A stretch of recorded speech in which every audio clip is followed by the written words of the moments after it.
Blood sprayed across Taris's blue face as the death-stalker's massive claw severed Marek's head with a single snap. No scream, no warning, just the wet thud of a comrade's body hitting the ground. "Formation!" she barked, sonic rifle already firing. The rounds pinged uselessly off the beast's armored exoskeleton.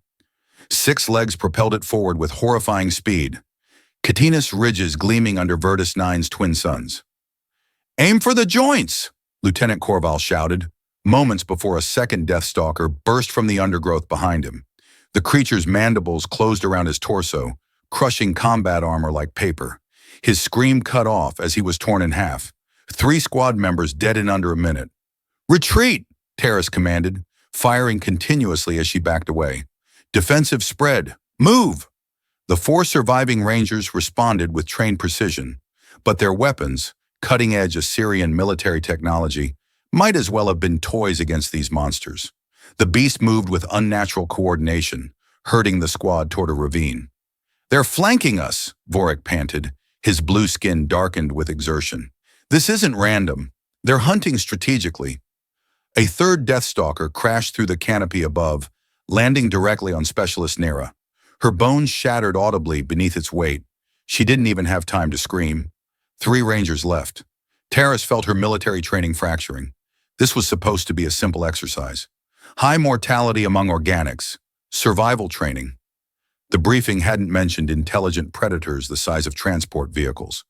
"We need to split up," she decided. "Different directions. Confuse them." "Commander, with respect," Vorik started. "Do it," Taris snapped. "Rendezvous at drop point in 6 hours. Go!" They scattered.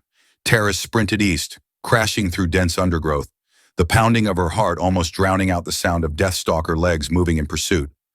One of them had chosen her. She vaulted a fallen tree, felt her rib crack as she landed wrong. Pain shot through her side. She stumbled, recovered, kept running. The beast gained ground with each stride. A clearing appeared ahead, dangerous, exposed, but her only option. Taris burst into the open space, spun, and emptied her weapon's power cell directly at the pursuing Deathstalker's face. The sonic rounds finally found purchase in the creature's leftmost eye. It screeched, momentarily stunned. Not enough. Never enough. It recovered quickly, mandibles clicking in what almost sounded like satisfaction. This wasn't survival for the beast. It was sport. Taris drew her vibroblade, a pathetic weapon against such armor, but her only remaining option. "Come on then," she snarled. The Deathstalker charged. Taris tensed, ready to dive aside and strike at a leg joint. The arrow took her completely by surprise. It struck the beast's eye, the same damaged one, and sank deep into the neural tissue behind. The Deathstalker staggered, screeching. A second arrow hit the vulnerable throat area beneath its jaw. A third penetrated the joint where head met thorax. The beast collapsed mid-charge, sliding to a stop mere meters from where Taris stood. She whirled, vibroblade raised, searching for the source of the arrows. A figure emerged from the tree line. Human, male, tall and lean, wearing armor fashioned from what looked like Deathstalker exoskeleton pieces. He held a bow made from bone and sinew, another arrow already knocked. His eyes, gray and utterly calm, assessed her with unnerving intensity. His tanned face showed no surprise, no fear, not even excitement at his kill. Just watchful alertness. Without speaking, he tossed something toward her. Taris caught it reflexively, a leather flask. She hesitated, then took a cautious sip. Water. Clean and cool. The human nodded once, then turned to leave. "Wait!" Taris called. Pain stabbed through her side as she tried to move toward him. "Who are you?" He paused, looking back over one shoulder. His voice, when it came, was rough from disuse. "Someone who still wants to see tomorrow." He gestured at the fallen Deathstalker. "That was a scout. The pack will come looking when it doesn't return." "Pack?" Taris felt ice form in her stomach. "There are more?" "Always more." His eyes flicked to her side where she clutched her broken rib. "You're injured. If you want to live, follow now. Questions later." He moved with such fluid grace that he was already disappearing into the dense foliage before Taris could respond. She glanced at the dead beast, remembered her shattered squad, and made her decision. Ignoring the pain in her side, she followed the mysterious human into the forest. He traveled fast despite making almost no sound. Taris, with all her elite ranger training, struggled to keep pace. Each impact sent fire through her cracked rib, but she refused to show weakness. The human occasionally glanced back, adjusting his pace just enough for her to maintain contact. They traveled for almost 2 hours, the terrain growing steadily more challenging. Rocky outcroppings gave way to dense thickets, which transitioned to marshy lowlands that bubbled with sulfurous gas. Throughout it all, the human moved with absolute certainty, clearly familiar with every aspect of the hostile landscape. Eventually, they reached a waterfall cascading down a sheer rock face. Without hesitation, the human waded into the pool beneath it and disappeared behind the curtain of water. Taris followed, discovering a narrow passage that led into a complex cave system. Cool, dry air replaced the jungle humidity. The sound of the waterfall faded as they moved deeper, following a path that twisted and doubled back on itself multiple times. Defensive routing, Taris realized. Anyone trying to follow would struggle to navigate this labyrinth. Finally, they emerged into a larger chamber, illuminated by bioluminescent fungi growing across the ceiling. Various items were organized neatly around the space. Weapons crafted from bone and claw, containers made from hollowed gourds, cured animal hides, and what looked like salvaged metal pieces from some long-ago crash. The human set down his bow and turned to face her. "Sit," he said, pointing to a flat rock. "Let me see your ribs." Taris hesitated. In her culture, allowing a stranger, especially a different species, to touch you showed either intimate trust or extreme weakness. "I'm not going to hurt you," the human said, his tone suggesting this should be obvious. "But if those ribs puncture a lung, you'll drown in your own blood." His brutal practicality was oddly reassuring. Taris sat, allowing him to examine her injury. His hands moved with clinical precision, probing gently but thoroughly. "2 breaks," he concluded. "Clean fractures. Painful but not life-threatening if properly bound." He moved to a collection of dried plants hanging from the cave wall, selected several, and began grinding them into a paste using a stone mortar. "Who are you?" Taris asked again. "Nolan." He continued preparing the herbal mixture. "Former mechanic on the freighter Hyperion Dawn. Now just someone trying not to die on this planet. How long have you been here?" 7 years, approximately." He applied the paste to strips of cured hide. Hard to track time precisely. 7 years. Alone. On a planet where death-stalkers roamed in packs. The concept was almost incomprehensible to Taris. "What happened to your ship? Your crew?" Nolan's movements paused fractionally. "Crashed. They died." He returned to his task, clearly unwilling to elaborate. "Your turn. Name? Purpose here?" "Commander Taris, Asirion Rangers, 8th Special Operations Division." She winced as he began applying the medicated binding to her ribs. "We were deployed for combat exercises. Contact with aggressive fauna was the briefing." Nolan made a sound that might have been a laugh. "Aggressive fauna? Yes, I suppose that's one way to describe death-stalkers." "What are they exactly?" "Our intelligence indicated dangerous predators, not tactical hunters that coordinate attacks." "They're both." Nolan secured the binding with practiced efficiency. "Apex predators with pack intelligence. Seasonal behavior patterns. This is falling claws season, when they're most aggressive, most coordinated." "Seasonal," Taris repeated. "No one mentioned seasonal aggression cycles." "Your intelligence is flawed." Nolan handed her a small gourd filled with a bitter-smelling liquid. "Drink, for pain." Taris complied, grimacing at the taste. "My squad. I need to find them."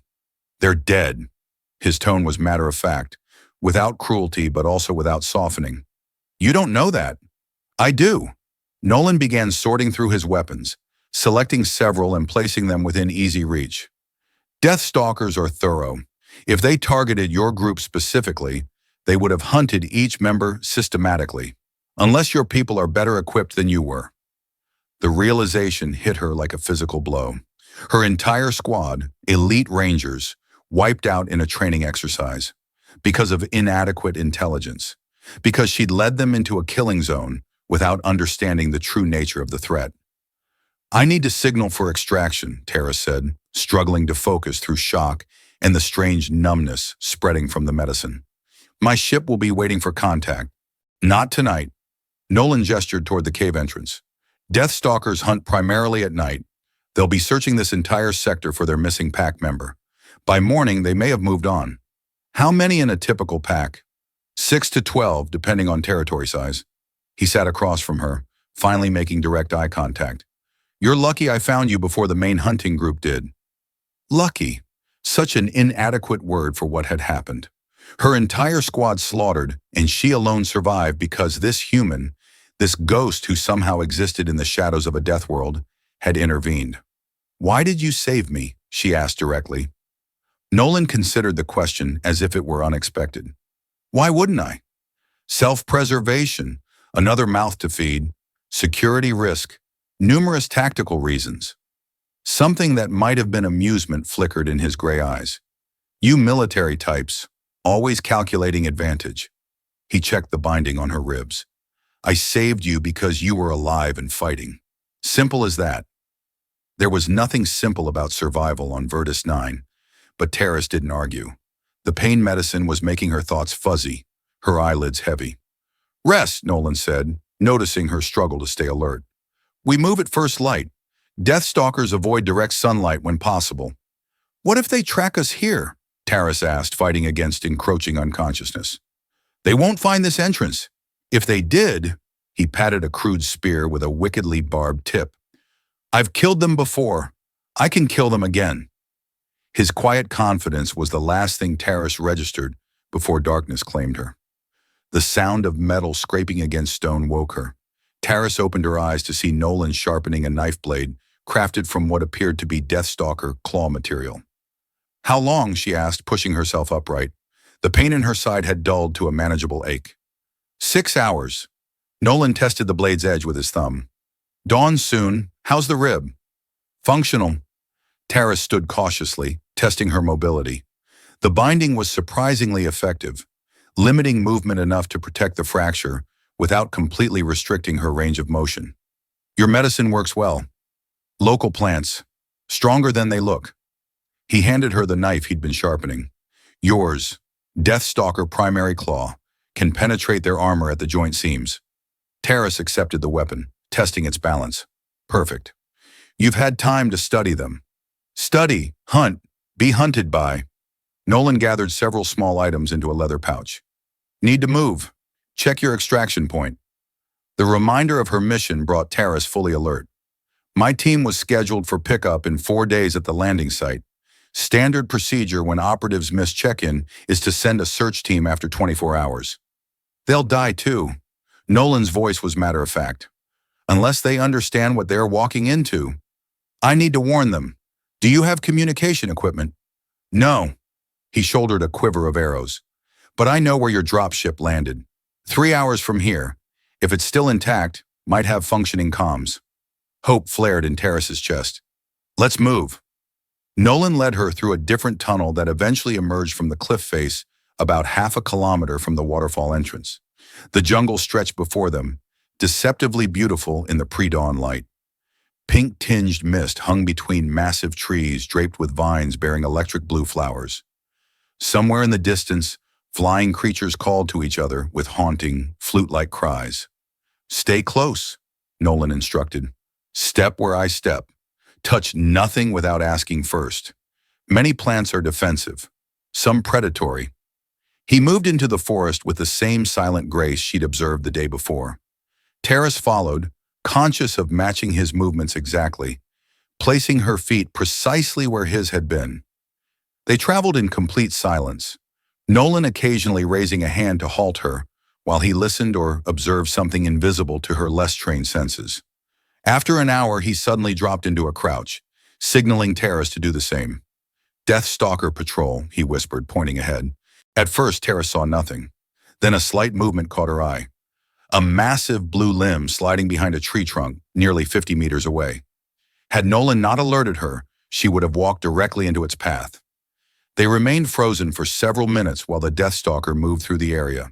Taris noticed Nolan had extracted a small vial from his pouch and was dabbing its contents on his skin. Masking scent, he explained in a barely audible whisper, from the orange berries, confuses their chemoreceptors. He offered the vial to her, The liquid had a pungent, astringent smell that made Taris's nostrils burn. She mimicked Nolan's application, noticing how he concentrated on pulse points in areas where sweat would form. Once the Deathstalker moved on, they continued their journey, now moving with even greater caution. Twice more they paused to avoid patrols, confirming Nolan's assessment that the creatures were systematically hunting the area. By mid-morning, they reached a small ridge overlooking a clearing. In the center sat the Asirion dropship, sleek, geometric, its blue-white hull designed to blend with Asirion architecture rather than natural environments. Here on Virtus 9, it stood out like a beacon. Intact, Taris observed with relief. If the comm system is operational, I can warn the rescue team. Nolan studied the clearing with narrowed eyes. Something's wrong. What do you mean? Too quiet. No birds. No ground scuttlers. He pointed to the far side of the clearing. Look at the edge pattern.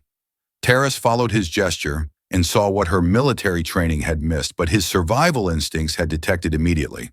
A subtle disruption in the undergrowth, a pattern that didn't match natural growth or wind damage. Ambush, she realized. They're waiting. Nolan nodded. At least 3, maybe 4, using your ship as bait. How do they know others will come? They've encountered your kind before. They learn. His expression was grim. Either we find another way to that ship, or you don't make contact. Taris weighed their options. Can we create a diversion? Draw them away? Risky. They communicate across distances. If one detects us, all respond. What about going in from above? Can you climb? Nolan looked up at the massive trees surrounding the clearing. A thoughtful expression crossed his face. Yes, but slower with your injury. I'll manage. Taris was already studying the canopy, mapping a potential route.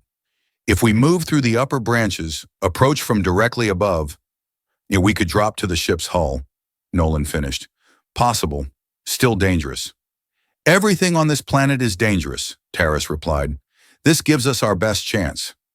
Nolan considered, then nodded once. Follow me. He led her to a tree with low, sturdy branches that offered handholds. The climb was arduous, especially with her injured rib, but Taris refused to show weakness. Nolan moved with surprising agility, clearly accustomed to using the canopy as an alternative pathway. Once they reached sufficient height, they began moving laterally from tree to tree, using interconnected branches as natural bridges. The thickness of the canopy provided excellent cover, while allowing them glimpses of the clearing below. Taris counted 4 deathstalkers strategically positioned around the ship, partially concealed by vegetation, but visible from their elevated perspective.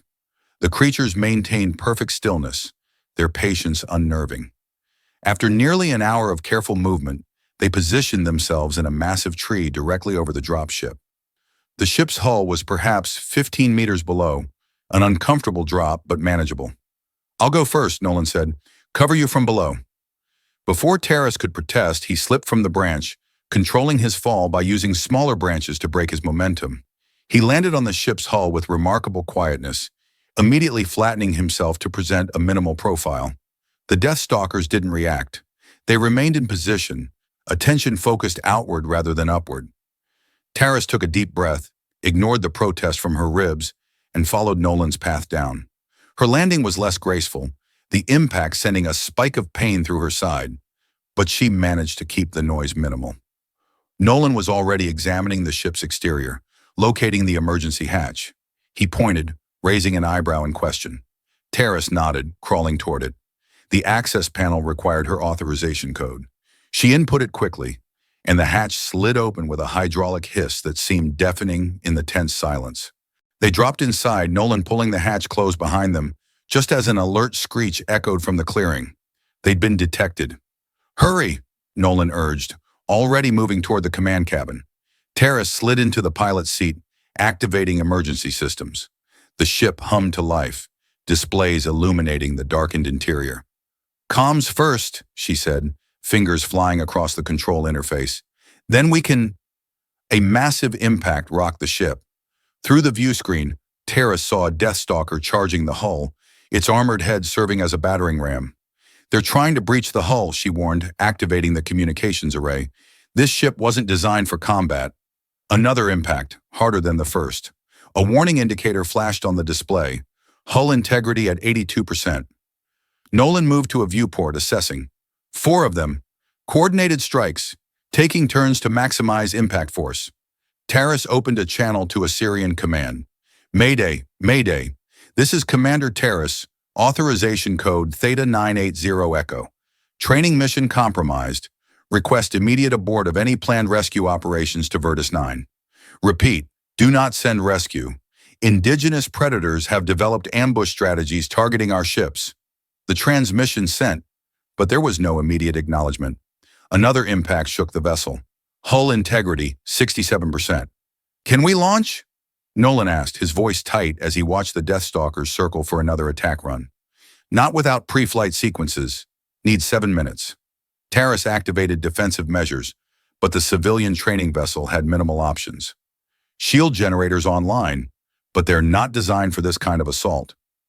The death-stalkers changed tactics, now attacking in pairs from opposite sides.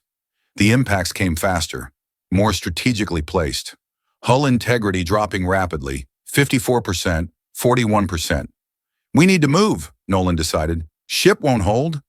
If we leave, we lose our only comms link, Taris argued, and our extraction possibility. A section of hull buckled inward as a death-stalker struck a previously damaged area. Warning klaxons blared throughout the ship. No choice. Nolan grabbed her arm. Emergency exit. Now.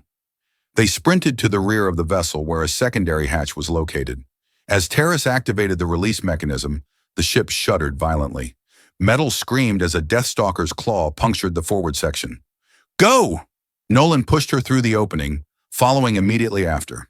They dropped to the ground as the largest death-stalker finally breached the command cabin, tearing through metal and circuitry with terrifying ease. The other 3 continued their assault, methodically disabling different sections of the ship. Cover! Nolan hissed, pulling Taris toward the tree line. They were halfway to safety when one of the creatures spotted them. Its high-pitched alert call froze Taris's blood. The death-stalker abandoned the ship and charged directly toward them, covering ground with horrifying speed. Split! Nolan commanded, already diving left as Taris went right. The death-stalker hesitated fractionally, then chose to pursue Nolan, perhaps recognizing him as the greater threat. Nolan led it on a weaving path between trees, using the tight spaces to limit the creature's mobility advantage. Taris circled back, drawing the knife Nolan had given her. The death-stalker had cornered him against a massive fallen tree, its 6 legs positioning its body for a killing strike. She sprinted forward, driving the blade deep into the joint of its rearmost leg. The creature screeched, whirling with surprising agility. Taris ducked under its swing, retreating just enough to draw it away from Nolan. He seized the opportunity, scaling the fallen tree and leaping onto the death-stalker's back. In his hand was a weapon Taris hadn't seen before. A crude but effective spear with a head crafted from death-stalker mandible. The creature bucked wildly, trying to dislodge him. Nolan held firm, driving the spear downward with precision, finding the narrow gap between armored plates at the base of its skull. He leveraged his entire body weight, forcing the weapon deep into the creature's neural center. The death-stalker convulsed, limbs thrashing uncontrollably. Nolan wrote out the death throes, maintaining his grip on the embedded spear. Finally, the beast collapsed, legs folding underneath its massive body. He jumped clear, immediately scanning for the other threats. We need to move, now! The remaining 3 death-stalkers had abandoned the ship, now alerted to the more interesting prey. They spread out, moving to encircle the humans. This way! Nolan grabbed Taris's arm, pulling her toward a section of forest where the undergrowth grew particularly dense. Stay low! Move fast!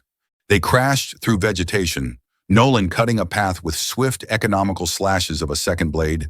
Behind them, death-stalkers bulldozed through the forest, their massive bodies creating an avalanche of destruction. They're faster than we are, Taris panted, pain lancing through her side with each impact. We can't outrun them. Not trying to. Nolan made a sharp turn, leading them toward what appeared to be a solid rock face covered in vines. Almost there. The nearest death-stalker was less than 30 meters behind, gaining with each stride. Its hunting screech echoed through the forest, answered by its packmates. Nolan reached the rock face and tore away a section of vines, revealing a narrow crevice barely wide enough for a human to squeeze through. In! Taris didn't hesitate, forcing herself into the opening. Sharp rock scraped against her back and chest as she shuffled sideways. Nolan followed immediately after, pulling the vines back into place just as the lead deathstalker burst into the clearing. The crevice extended several meters into the rock face before opening into a small cave. Nolan pressed against her, both of them holding perfectly still, controlling their breathing as the deathstalkers investigated the rock face outside. Claws scraped against stone. Sensory stalks probed the vine coverage. One of the creatures shrieked in frustration, the sound deafening even through the rock. For 20 agonizing minutes, the deathstalkers searched, occasionally attempting to force their massive bodies against the opening, but finding it too small to penetrate. Finally, with what sounded almost like a conference of hissing calls, they withdrew. "They'll wait," Nolan whispered. "Station 1 is a sentry. The others will patrol." "How long?" "Until they get hungry enough to seek easier prey. A day, maybe 2. Taris absorbed this information.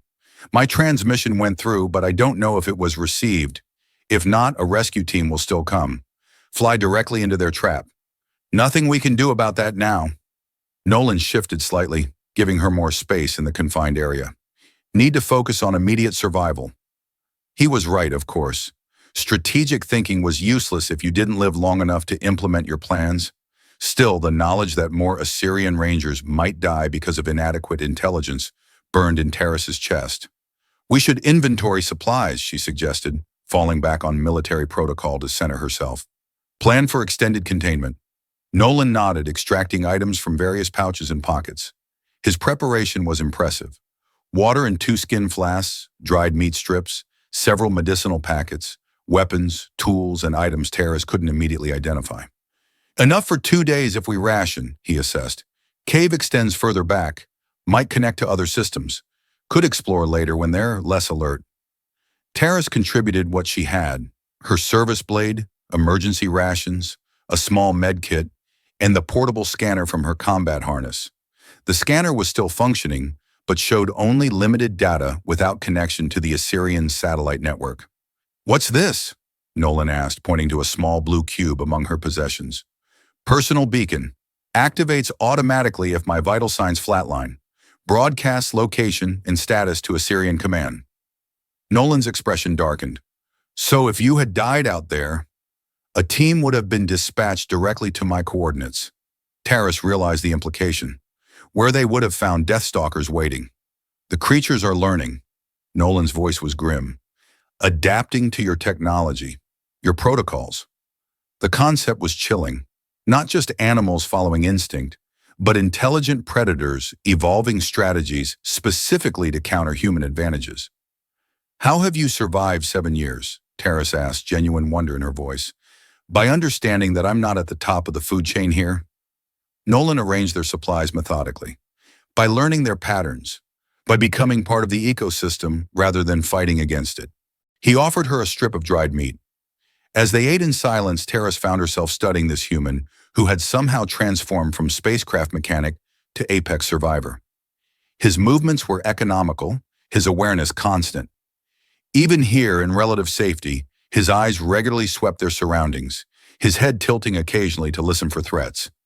"Tomorrow," he said after they had eaten and drunk sparingly, "we try the back passages, find another exit, circle around to my cave system. And then, wait for the deathstalkers to lose interest. 5 days, maybe 6. Then you can try to reach an extraction point." Taris considered this plan. "You've mapped the cave systems?" "Some. Enough to navigate the main branches." He hesitated, then added, "The indigenous people use them extensively. Left markings." "You mentioned locals before. What happened to them?" Nolan's expression grew distant. "Deathstalkers happened. The tribe lived here for generations, keeping to safe territories, respecting seasonal migrations. Then something changed about 12 years ago. Deathstalkers became more aggressive, more territorial. Ecological shift? Maybe, or evolution." He shrugged. "By the time my ship crashed, the tribe was already reduced to about 30 individuals. They helped me initially, taught me basic survival. But during the next Falling Claws season, Death-stalkers found their main settlement. His voice grew softer. I was the only survivor. The weight of this history hung between them. Taris tried to imagine the psychological impact. To be rescued by a group only to witness their subsequent extermination. To carry not only your own survival, but the last fragments of their knowledge. Show me something they taught you, she requested, partly from genuine interest and partly to shift him from painful memories. To her surprise, Nolan's face relaxed slightly. He reached into a small pouch at his belt and extracted what looked like a woven band of plant fibers. Watch band, he explained, slipping it over his wrist. The fibers immediately changed color from green to yellow. Reacts to atmospheric conditions. Yellow means storm within 12 hours. Useful. They had thousands of innovations like this. His voice held genuine admiration. Technologies that worked with the planet instead of against it. For the next hour, as they settled in to wait out the Deathstalker patrol, Nolan showed her various small tools and items he'd learned to create. Poisons that targeted specific predators, remedies for the most common toxins, navigational aids that used local materials. Taris found herself increasingly impressed. Her own people, the Asirion, prided themselves on technological superiority. Yet here was this human who had absorbed and adapted indigenous knowledge to not merely survive, but develop a complex understanding of an ecosystem that had killed everyone else. As night fell outside their hiding place, they took turns sleeping in short shifts. Taris woke from her rest to find Nolan preparing something in the dim light filtering through the crevice. "What's that?" she asked, noting how he mixed several powders in a small gourd. "Explosive compound," he replied matter-of-factly. "Fungal spores from the cave ceiling, crystallized sap from the red leaf trees, catalyst from Deathstalker venom sacs." Taris blinked. "You made explosives from local materials?" "Limited yield, but useful for distractions." He sealed the mixture carefully. "Chemical engineer in my ship's crew taught me the basics before she died. I adapted using local components." The casual brilliance of this innovation stunned Taris. Her own military training had emphasized reliance on manufactured tools and weapons. The concept of creating advanced tools from scratch, of understanding the chemical properties of alien flora and fauna well enough to weaponize them. It represented a level of adaptability that transcended mere survival. "That's impressive," she admitted. Nolan shrugged. "Necessary." As dawn approached, they prepared to explore the rear sections of the cave. Nolan fashioned a torch from resinous wood and a spark-generating tool crafted from salvaged metal. The flickering light revealed a narrow tunnel extending deeper into the rock. "Stay close," he advised. "Some cave systems harbor their own predators." They moved cautiously through the winding passage, occasionally having to squeeze through tight sections where the rock had partially collapsed. After nearly an hour of difficult progress, they reached a junction where the tunnel split into 3 branches.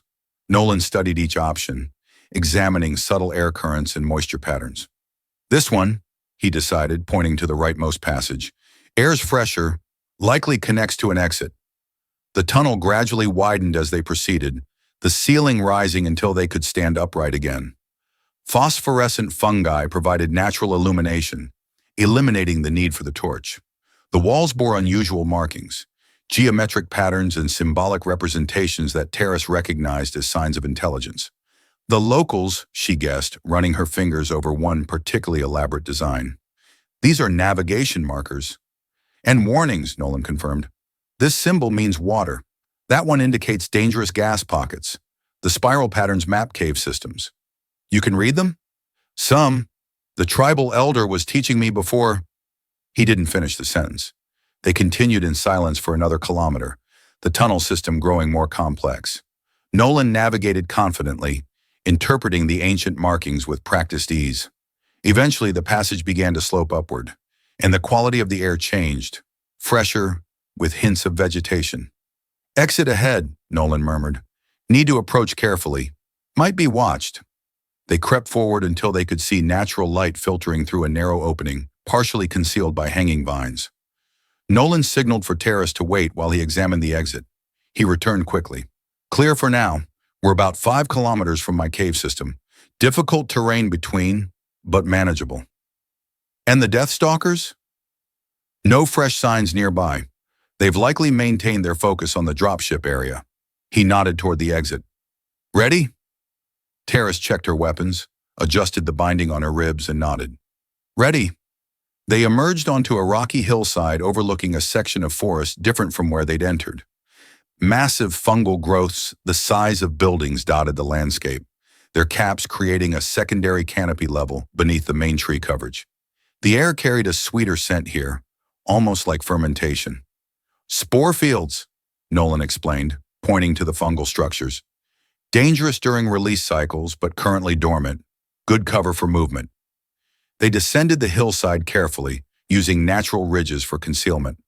Once they reached the forest floor, Nolan set a grueling pace, clearly intent on reaching his cave system before nightfall. They moved through alien terrain that seemed to grow increasingly bizarre. Trees with bark that pulsed like living muscle, flowers that tracked their movement like sentient beings, pools of liquid that changed color as they passed. Virtus 9 gets stranger the deeper you go into certain territories, Nolan explained when Taris commented on the unusual environment. The locals believed some areas were touched by what they called world spirit, zones where normal rules don't apply. You mean areas with different atmospheric or geological conditions? Maybe. He didn't sound convinced. Or maybe something else entirely. By mid-afternoon, they'd covered significant ground without incident. Taris began to hope they might reach safety without further confrontation. Then Nolan froze, raising his fist in the universal military signal to halt. What is it? Taris whispered, immediately on alert. Listen. At first she heard nothing unusual, just the ambient sounds of the forest. Then she detected it, a rhythmic vibration propagating through the ground. Something large was moving nearby. Multiple somethings. Death-stalkers? She asked, already scanning for cover. No, different movement pattern. Nolan's expression was tense. Herd migration. Bladebacks. Dangerous? Extremely. Herbivores, but territorial. Trampling is their primary defense. He pointed to a massive fungal growth nearby. Up. Now. They sprinted to the fungal structure, finding handholds in its textured surface. The vibrations grew stronger as they climbed, the rhythm transforming into a thunderous approaching roar. From their elevated position, they watched as the forest floor erupted with movement. Massive six-legged creatures burst through the vegetation, each the size of a small transport vehicle, with armored backs lined with razor-sharp protrusions. The bladebacks moved in tight formation, hundreds of them, pulverizing everything in their path. They shouldn't be migrating now, Nolan said, his voice barely audible over the cacophony below. Something's disrupted their normal patterns. The death-stalkers? Possibly, or... He cut off as a new sound joined the chaos, the high-pitched hunting screech of death-stalkers. At the rear of the bladeback herd, 3 death-stalkers had appeared. But rather than attacking, they were directing the migration, strategically herding the massive creatures along a specific route. They're using them, Taris realized with horror. Weaponizing them. Nolan's expression confirmed her assessment. Forcing them toward populated areas, creating chaos to flush out prey. Toward your cave? No, different direction. His eyes narrowed as he tracked the herd's movement. Toward your landing zone. Understanding dawned. They're expecting the rescue team, setting a trap. Evolution in action. Nolan's voice was grim. Learning, adapting, planning. They clung to the fungal structure as the bladeback herd passed beneath them, the death-stalkers too focused on their herding operation to notice the humans above. The procession took nearly 30 minutes to pass completely, hundreds of bladebacks followed by the 3 death-stalker controllers. When the forest finally fell quiet again, Nolan and Taris descended carefully. We need to warn the rescue team, Taris insisted. That many bladebacks could destroy a ship on landing. How? The dropship's comms are gone. Taris considered their options. Does your old crash site have any functioning equipment? Emergency beacons? Anything we could repurpose? Nolan hesitated, then nodded slowly. Maybe.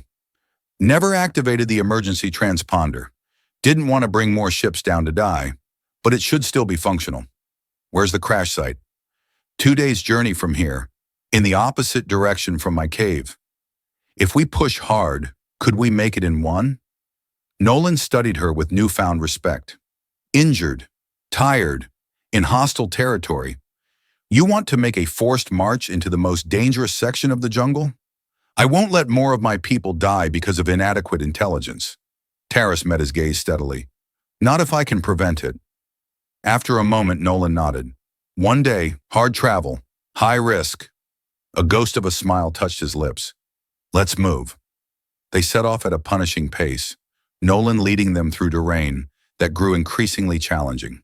The forest here was older, denser, with massive trees creating a cathedral-like canopy hundreds of meters overhead.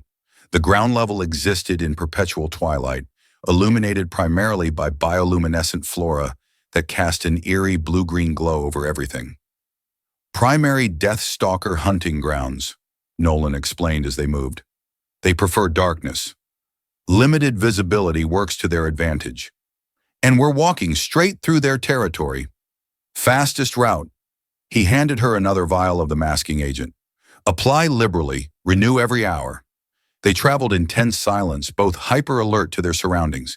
Twice they froze as Deathstalker patrols moved nearby, the creatures somehow failing to detect them, despite passing within meters of their position. The masking agent, combined with Nolan's uncanny ability to predict movement patterns, kept them undetected. By late afternoon, Nolan called a brief halt beside a small stream. Drink, eat something. 10 minutes only. As they replenished themselves, Taris noticed his heightened tension. What's wrong? Too quiet, he replied. No small predators. No scavengers. His eyes constantly scanned their surroundings. Everything's hiding. From what? Nolan didn't answer directly.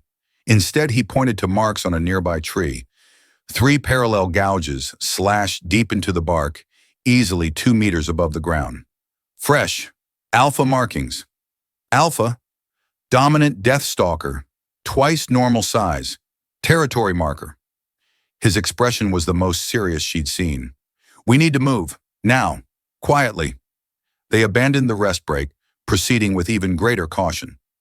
Nolan now checked every few meters for signs, occasionally adjusting their route to avoid particularly fresh markings.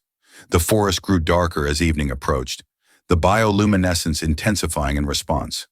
Beautiful, but the increased light also made them more visible to any watching predators. Nolan led them to areas where the undergrowth provided better cover, even though it slowed their progress. How much further? Taris whispered after another hour of tense travel. Close now, less than a kilometer. Nolan paused suddenly, head tilted. Down! They dropped instantly as something massive moved through the canopy overhead. Through gaps in the foliage, Taris caught glimpses of blue-armored plating and multiple legs gripping branches that should have been too small to support such weight. Tree climbing, she breathed, the concept terrifying. They can climb trees. Alpha can, Nolan corrected. Only one I've ever seen do it. Smarter than the others. They remained motionless as the Alpha Deathstalker moved through the upper canopy, clearly patrolling its territory. Its size was shocking, easily twice that of the regular Deathstalkers they'd encountered. Once it passed, they resumed their journey, now moving in a half-crouch to minimize their profile. Finally, they reached the edge of a massive impact crater where sections of forest had been flattened by a ship's uncontrolled descent. There! Nolan pointed to a twisted mass of metal barely recognizable as a human vessel. 7 years of Virtus 9's aggressive vegetation had reclaimed much of the structure, vines as thick as support cables twisting through shattered viewports and hull breaches. As they approached the wreckage, Taris noted evidence of the crew's last stand, makeshift barriers constructed around the ship's main hatch, crude weapons fashioned from ship components, remains of what might have been defensive positions. We didn't know what we were facing, Nolan said quietly, noting her observation of the defensive preparations. Thought we were dealing with animals, not strategists. Inside the ship, the devastation was complete. Impact damage combined with years of exposure had transformed the once functional vessel into little more than a shell. Yet Nolan navigated the ruined interior with certainty, leading Taris toward what had been the command center. Emergency beacon should be here, he said, clearing vegetation from a partially intact console. Self-contained power supply, designed to function even if main systems fail. He worked methodically, bypassing damaged circuits, occasionally asking Taris to hold components in place while he rewired connections. After 20 tense minutes, a small display flickered to life. "Still functional," he confirmed. "Needs activation code." Taris stepped forward. "Standard emergency protocols are compatible across most human and Asirion systems."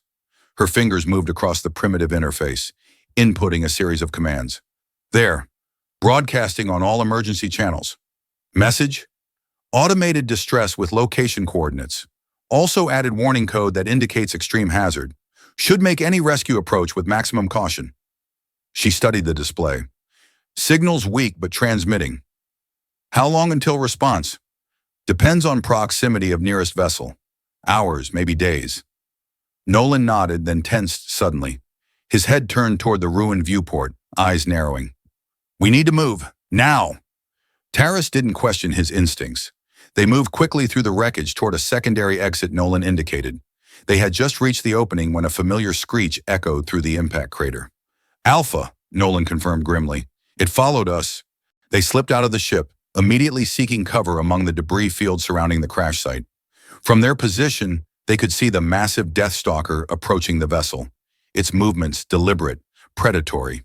It circled the ship once, sensory stalks extended fully, then began methodically examining the areas they had disturbed. "It's tracking us," Taris whispered. "Can smell us despite the masking agent." "Alpha's different, smarter, more experienced." Nolan was already scanning for escape routes. "We need to split up, create confusion." "Bad idea. Divided, we're easier targets. Together, we leave a stronger trail." His eyes met hers. "Trust me, I've encountered this one before." Before she could argue further, the Alpha Deathstalker's head snapped in their direction. It had detected them. The creature charged with shocking speed, covering ground faster than anything that size should have been able to move. "Now!" Nolan shouted, shoving something into her hand, one of his homemade explosive pouches. "Use it to cover your retreat. Head for the eastern ravine. I'll meet you at the waterfall." They split in opposite directions as the Alpha reached their position. It hesitated fractionally, then chose to pursue Nolan, perhaps recognizing him from previous encounters. Taris wanted to help, but Nolan's plan made tactical sense. She sprinted for the edge of the impact crater, the explosive pouch clutched in her hand. Behind her, she heard Nolan's voice raised in a challenging shout, deliberately drawing the creature's attention. The Alpha responded with a roar that shook the ground beneath her feet. Taris reached the tree line and paused, looking back. The scene froze her blood. Nolan was climbing the wreckage of the ship, leading the Alpha in a vertical pursuit. The massive Deathstalker followed, its 6 legs finding purchase on the twisted metal with disturbing ease. Nolan reached the highest point of the wreckage, the ship's communication array, now bent at a precarious angle. The Alpha closed in, its massive bulk causing the metal to groan and flex. Then Nolan did something unexpected. He jumped, not away from the Deathstalker, but toward it. He landed directly on the creature's armored head between its sensory stalks. Before the Alpha could react, Nolan had driven something deep into the junction between 2 armored plates, another explosive pouch. He leapt clear as the Alpha thrashed in fury, landing hard on a lower section of the wreckage. The creature pursued, but as it tensed for a strike, the explosive detonated. The blast wasn't large, but it was precisely placed, rupturing something in the Deathstalker's neural structure. The Alpha screamed, a sound unlike anything Taris had heard before, filled with rage and pain. It staggered, sensory stalks whipping erratically.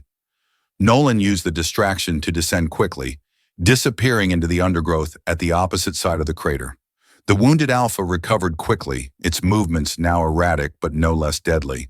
It charged after Nolan, crashing through vegetation with mindless fury. Taris hesitated, torn between following Nolan's instructions to head for the ravine and her instinct to help him. The decision was made for her when 2 regular Deathstalkers emerged from the forest nearby, drawn by the Alpha's distress call. She retreated deeper into the forest, moving as silently as possible toward the eastern ravine Nolan had indicated. Behind her, the Deathstalkers began a systematic search pattern, communicating with each other through hissing calls that seemed to coordinate their movements. The ravine appeared ahead, a deep slash in the landscape where some ancient geological event had split the earth. The sides were steep but navigable, lined with twisted tree roots that provided handholds. Taris descended carefully, pain from her injured rib flaring with each movement. At the bottom, a swift-flowing stream carved its way through rock. Taris followed it downstream, occasionally wading through the water to break her scent trail. After nearly an hour of difficult travel, the ravine widened and the stream became a proper river. Ahead, she could hear the rumble of falling water, the waterfall Nolan had mentioned. She approached cautiously, alert for any sign of death-stalkers. The waterfall was impressive, at least 30 meters high, cascading into a deep pool surrounded by fern-like vegetation. Taris scanned the area for Nolan but saw no sign of him. Finding a defensible position among the rocks near the pool, she settled in to wait, checking her weapons and surveying possible escape routes should death-stalkers appear. The sun was setting, casting long shadows across the landscape. Soon it would be full dark, prime hunting time for the creatures. As twilight deepened, Taris began to worry. Nolan should have arrived by now if he'd escaped the Alpha. The possibility that he hadn't survived the encounter settled like a cold weight in her stomach.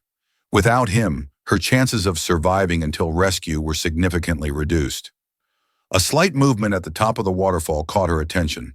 A figure was silhouetted briefly against the darkening sky before disappearing behind the curtain of water. Nolan had mentioned a cave behind his waterfall. Was this a similar formation? Taris approached the waterfall carefully, searching for a way behind it. A narrow ledge ran along the rock face, partially concealed by the rushing water. She edged along it, eventually finding herself in a small cave behind the cascade. "Took you long enough," Nolan's voice came from the darkness. Relief flooded through Taris. "You made it." "Barely." He emerged from the shadows, looking considerably worse for wear. His left arm hung awkwardly, and a deep gash crossed his forehead. "Alpha's more persistent than I remembered." "You're injured." "Survivable." He gestured deeper into the cave. "This connects to a larger system. Safe for now." Taris followed him through a narrow passage that eventually opened into a larger chamber, illuminated by the same phosphorescent fungi they'd seen before. The space showed signs of previous occupation: a fire pit, crude storage areas, even primitive drawings on the walls. "Local shelter," Nolan explained, easing himself down with a barely suppressed groan. "Seasonal hunting camp." Taris examined his injuries with the expertise of someone trained in field medicine. The arm was dislocated rather than broken, and the head wound, while dramatic, wasn't life-threatening. "I need to reset your shoulder," she told him. "It will hurt." Nolan nodded, bracing himself against the cave wall. "Not my first dislocation." With practiced efficiency, Taris manipulated the joint, feeling it snap back into place. Nolan's jaw tightened, but he made no sound. She then cleaned and dressed the head wound using supplies from her medkit. "The beacon is transmitting," she said as she worked. "Any ship within range will receive it." "And the Bladeback herd? The Deathstalker ambush?" "The warning code should make them approach cautiously, scan before landing." She finished securing the bandage. "It's the best we can do." Nolan nodded, then winced as the movement pulled at his injuries. "Need to rest. Alpha took more out of me than I expected." "Sleep," Taris agreed. "I'll take first watch." He settled back, eyes already closing from exhaustion. Taris positioned herself near the cave entrance, knife ready, listening to the sounds of the forest through the waterfall's constant rumble. Hours passed without incident. The night creatures of Virtus 9 sang their strange songs, occasionally punctuated by the hunting cries of airborne predators. No deathstalkers approached the waterfall. Perhaps the sound and vibration masked other sensory inputs they relied on for hunting. Taris found herself reflecting on the events that had brought her here. A routine training mission transformed into desperate survival. Her entire squad lost. And this human, this ghost of Virtus 9, who had saved her life repeatedly while demonstrating a level of adaptation she'd never imagined possible. In the Asirion military, humans were generally regarded as physically inferior, but tactically unpredictable. Useful allies, but rarely respected as equals. Nolan challenged everything she'd been taught. His ingenuity, his resilience, his intimate understanding of an ecosystem that had defeated even the native sentients. All spoke to a capacity for adaptation that transcended species limitations. When Nolan woke hours later, he seemed surprised to find Taris still vigilant. "You should have woken me," he said, moving stiffly to her side. "Need rest yourself." "I'm fine." In truth, exhaustion pulled at her, but the military discipline instilled since childhood kept her functioning. "How's the arm?" "Functional." He rotated it carefully, wincing slightly. "Head's worse. Alpha got closer than I'd like. It seemed to recognize you." "We've met before." Nolan's expression darkened. 3 years ago, it killed the last 2 tribal members I knew. I wounded it, but couldn't finish it. It holds a grudge? Maybe, or recognizes a worthy opponent. He checked the cave entrance, listening intently. "Dawn soon. Need to move before full light." "Where to?" "Higher ground. Better visibility. Safer." He gathered their meager supplies. 2, maybe 3 days until rescue responds to beacon. Need defensible position until then. They left the cave as the first hints of dawn lightened the eastern sky. Nolan led them upstream, away from the waterfall, eventually finding a game trail that wound up the ravine wall. The climb was challenging, especially with their injuries, but they reached the ridge as full daylight broke across the landscape. From their elevated position, they could see for kilometers in all directions. The dense forest stretched to the horizon, broken occasionally by rocky outcroppings or the massive fungal growths they'd encountered earlier. In the far distance, a plume of smoke rose from what Taris guessed was the Bladeback migration route. "Your ship," Nolan confirmed, following her gaze. "Death-stalkers herded the Bladebacks directly into the landing zone." Taris felt sick at the implication. If a rescue ship had attempted landing without heeding the warning code, it would have been destroyed. "We should try to get closer," she said. "Verify if it's a rescue ship or something else." Nolan studied the terrain between their position and the distant smoke. "Difficult approach. Open ground for the last kilometer. No cover. We need to know." After a moment's consideration, he nodded. "We'll circle west. Approach from high ground. Better visibility, less chance of ambush." They traveled for most of the day, maintaining a grueling pace despite their injuries. Nolan's wilderness skills continued to impress Taris. He found water sources, identified safe paths, and twice detected Deathstalker patrols in time to avoid them. By late afternoon, they had reached a ridge overlooking what had been the Asirion landing zone. The scene below confirmed their worst fears. A rescue ship had indeed arrived, a sleek Asirion vessel larger than Taris's training craft. But it was now a smoking ruin, surrounded by the carcasses of Bladebacks who had died in the stampede. More disturbing were the signs of organized scavenging. Deathstalkers moved methodically through the wreckage, removing components, examining fragments with disturbing intelligence. "They're studying it," Taris realized with horror. "Learning." "Evolution," Nolan agreed grimly, "accelerated by exposure to technology, to new challenges. We need to see if anyone survived." Taris scanned the wreckage for signs of life, for defensive positions where crew might have taken refuge. "No survivors," Nolan said with certainty. "Deathstalkers are thorough." Despite his assessment, they watched for another hour, searching for any indication that crew members might have escaped. They saw nothing but the increasingly organized salvage operation conducted by the Deathstalkers. "Our beacon's still transmitting," Taris said finally. "Another ship will come eventually." "And face the same welcome." Nolan's expression was troubled. "Each ship that falls teaches them more, makes them more dangerous." The implication hung between them.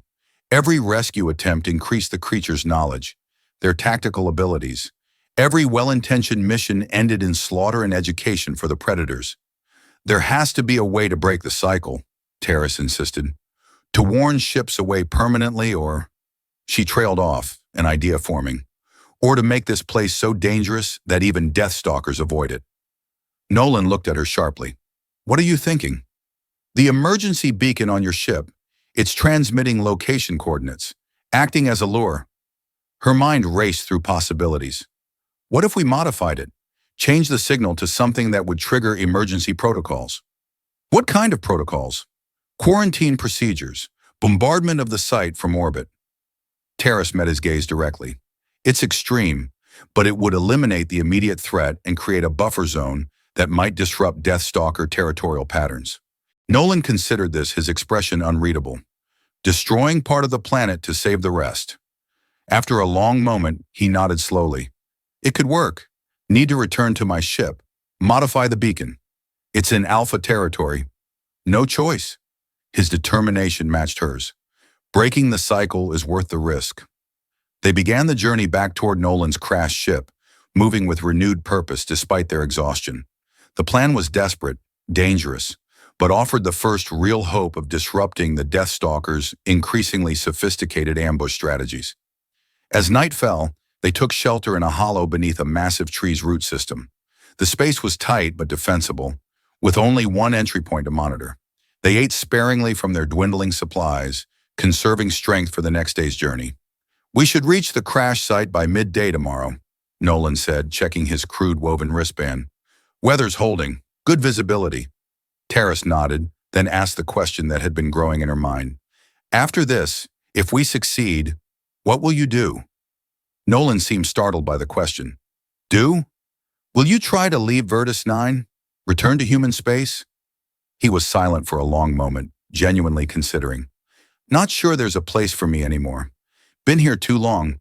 Become something different. Different isn't bad, Taris observed.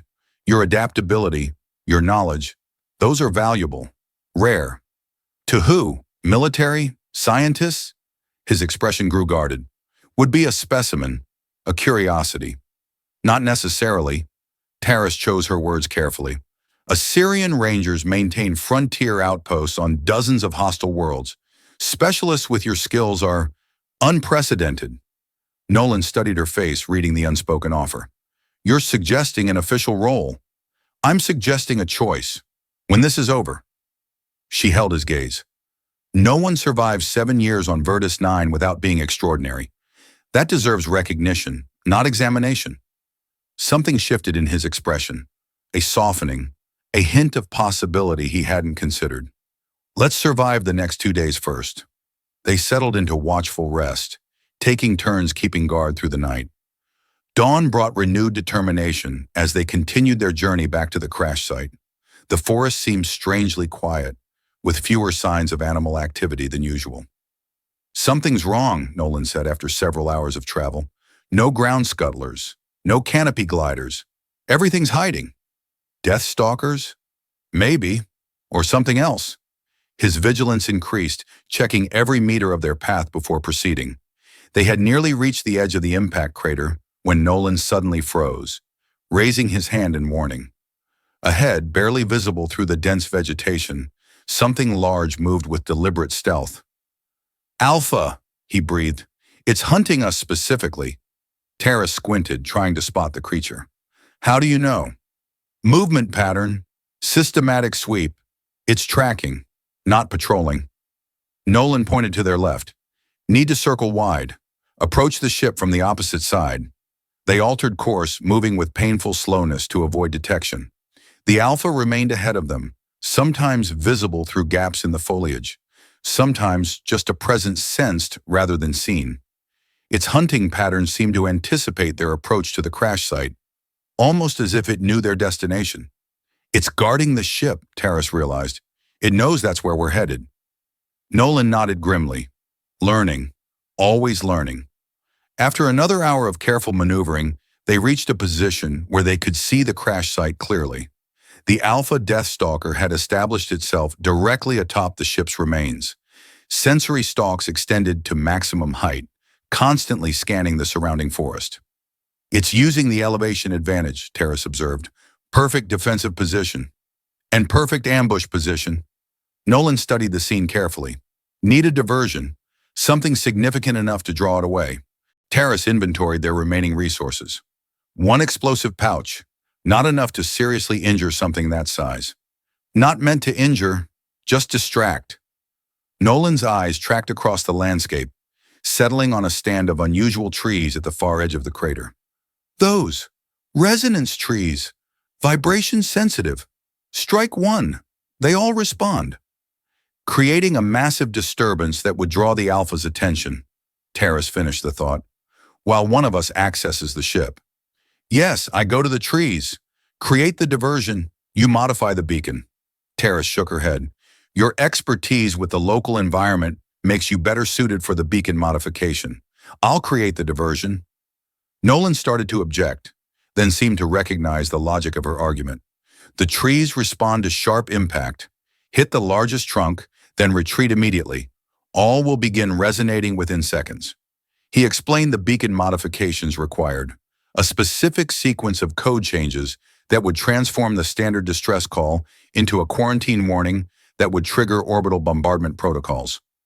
Taris memorized the sequence, confirming details until Nolan was satisfied she could complete the task. Ready? He asked, handing her the explosive pouch. Taris nodded, checking her weapons one final time. On my signal, move for the ship. Don't wait for me. Complete the modification and get clear. Rendezvous at the waterfall cave, Nolan instructed. If either of us doesn't arrive within 12 hours... The implication was clear. They clasped forearms in the Asirion warrior tradition, a gesture of respect between equals facing battle. Taris moved through the forest with every stealth technique Nolan had taught her, circling wide to approach the resonance trees from the side opposite the ship. The Alpha remained vigilant atop the wreckage, occasionally shifting position but never abandoning its post. When she reached the tree stand, Taris carefully placed the explosive pouch against the largest trunk, setting the crude chemical timer Nolan had shown her. She retreated 50 meters, found cover behind a massive rock formation, and waited. The explosion wasn't large, but it struck the resonance tree perfectly. The impact sent visible waves through the tree's structure. For several seconds, nothing else happened. Then, as Nolan had predicted, the tree began to vibrate, a low hum that quickly increased in pitch and intensity. The vibration transferred to adjacent trees, which began resonating in sympathy. Within moments, the entire stand was oscillating violently, creating a cacophony of sound and movement that rippled outward through the forest floor. The disturbance was dramatic, exactly the kind of anomaly that would attract a territorial predator's attention. The Alpha death-stalker reacted immediately. Its head swiveled toward the disturbance, sensory stalks fully extended. After a moment's assessment, it abandoned its position atop the ship and charged toward the resonance trees, moving with shocking speed for its massive size. Taris remained hidden as the creature thundered past her position, intent on investigating the disturbance. Once it was fully committed to the charge, she glanced toward the ship and saw Nolan already moving from cover, sprinting toward the wreckage. Her diversion successful, Taris began planning her own retreat. The resonance trees would continue their display for several minutes, but eventually the Alpha would recognize the deception. She needed to be far away by then. She had just started to move when something unexpected happened. The Alpha death-stalker reached the resonance trees and, instead of investigating further, immediately turned back toward the ship. It had recognized the diversion for what it was. "Nolan!" Taris shouted, abandoning stealth. "It's coming back!" Her warning carried across the impact crater. Nolan, already at the ship's entry point, looked up to see the Alpha charging directly toward him. Instead of retreating, he disappeared into the wreckage, committed to completing the mission regardless of personal risk. Taris made a split-second decision. Drawing her knife, she sprinted from cover, cutting directly across the Alpha's path. "Hey!" she screamed, deliberately making herself the more visible target. The Alpha hesitated, its massive head swinging between the ship where Nolan had disappeared and this new active threat. Taris continued running, making herself as conspicuous as possible, drawing the creature's attention away from the ship. The strategy worked. The Alpha changed course, abandoning its return to the ship and pursuing her instead. Taris sprinted toward the dense forest at the crater's edge, knowing her only advantage was maneuverability in tight spaces. She reached the tree line seconds before the Alpha, diving into the undergrowth and immediately changing direction.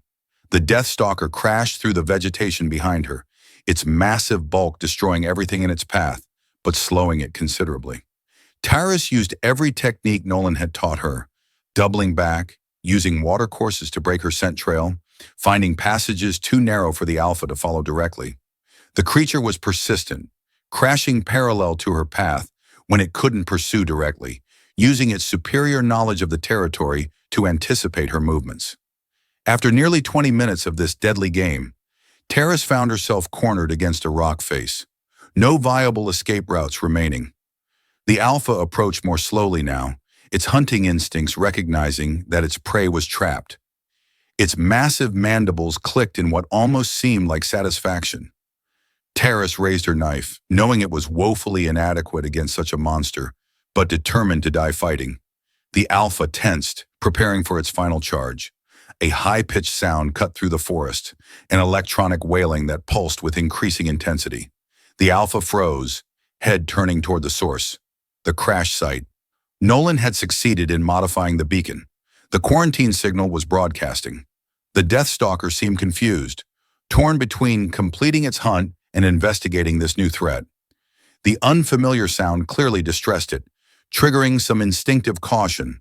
Taris seized the opportunity, diving beneath the creature's guard and slashing at one of its leg joints as she passed. The blade penetrated deeply enough to damage mobility, but not disable the limb completely.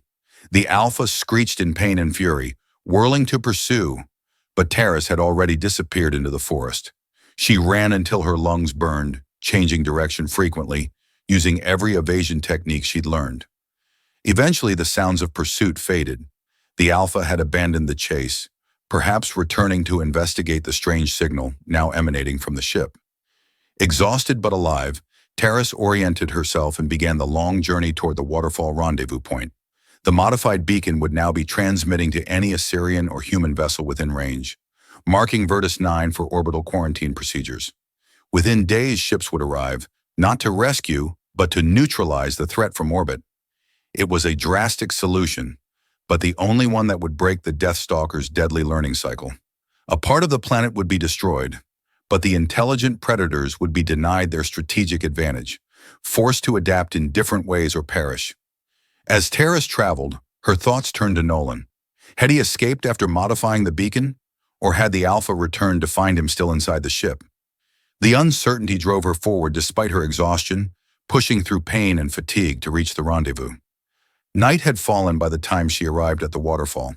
The cave behind it was dark, showing no signs of occupation. Taris made her way inside, prepared for either reunion or solitary vigilance. "Took you long enough," Nolan's voice came from the darkness, an echo of their previous meeting. Relief flooded through her. "The beacon? Modified, broadcasting quarantine signal." He emerged from the shadows, looking battered but intact. "Your diversion worked. Alpha was distracted long enough." "It almost wasn't," Taris admitted. "It figured out the deception faster than expected." "They keep getting smarter." Nolan settled beside the cold fire pit. "Signal should bring response within days. Standard protocol is orbital bombardment of a 5-kilometer radius around the transmission point, destroying the ships, the evidence, the learning opportunities, and hopefully enough death-stalkers to disrupt their territorial expansion." He began preparing a small fire. "After that, what happens is up to Virtus 9. They fell into comfortable silence, the events of the past days settling around them like a weight gradually lifting. They had done what they could to break the cycle, to give this world and its complex ecosystem a chance to re-establish balance without the accelerated evolution the crashed ships had triggered. "Your offer," Nolan said after some time, "about Asirion rangers and frontier outposts." Taris looked up, surprised he'd returned to the topic. "Yes?" "Been thinking. Maybe there is a place for someone like me, someone who understands how to adapt rather than conquer." "There is," Taris confirmed. "The Rangers need teachers who understand worlds like this one, who can show others how to survive without destroying." "Not sure I'd be good at teaching." A ghost of a smile touched his lips. "Been alone a long time." "You taught me," Taris pointed out. "I'm alive because of it." Nolan considered this, the firelight playing across his weathered features. "True. Though you're a quick study, most wouldn't adapt so readily. Then they need you even more." The discussion continued intermittently through the night as they took turns resting. By morning, a tentative plan had formed, one that would take them away from Virtus 9 once the quarantine ships arrived, but perhaps bring them back eventually, under different circumstances, with different purpose. "Monitoring," Nolan suggested. "After the bombardment, see how the ecosystem responds. Prevent further interference until balance returns." "A long-term mission," Taris agreed. "Years, possibly." "I'm patient." The dry humor in his voice surprised a laugh from Taris. 3 days later, the quarantine fleet arrived. 5 Asirion vessels that established orbit around Virtus 9 without attempting landing. Taris used an emergency channel to make contact, explaining their situation and requesting extraction via shuttle at safe coordinates far from known Deathstalker territory. The extraction team found them waiting in a small clearing, two figures who somehow seemed both part of and separate from the wild landscape around them. One blue-skinned Assyrian officer in tattered uniform components, one human in armor crafted from the very predators that had nearly claimed them both. As the shuttle lifted them away from Virtus 9's surface, Nolan watched through the viewport, his expression complex. Not quite regret, not quite relief, something in between. The world that had nearly killed him countless times had also forged him into something unique. Not just a survivor, but an adapter. A bridge between the instincts that had kept humanity alive through countless challenges and the intelligence that let them thrive afterward. Strange, he said quietly. Part of me doesn't want to leave. We'll be back, Taris assured him. Once the bombardment is complete, once the Deathstalkers have been pushed back to their natural role. As monitors. As guardians, she corrected, those who understand both worlds, who maintain balance. The shuttle docked with the command vessel, where they were received with the mixture of awe and disbelief their story warranted. Medical personnel immediately whisked them away for treatment, decontamination, and debriefing. Hours later, Taris stood in the observation bay, watching as precision weapons struck the area around Nolan's crashed ship. The bombardment was surgical, devastating but contained, destroying the Deathstalkers' learning laboratory without excessive collateral damage to the planet. Nolan joined her, now dressed in standard fleet attire that somehow looked wrong on his frame. Too clean, too artificial. He would never fully belong in civilization again. Just as Taris knew she would never again see a forest world through untrained eyes. "What will they call us?" he asked unexpectedly. "In the reports, in the stories that will inevitably spread." Taris considered, remembering fragments of conversation over the past intense days. "The ghosts of Virtus," she suggested. "Those who hunt the hunters." Nolan nodded, a rare smile crossing his features. "I like that.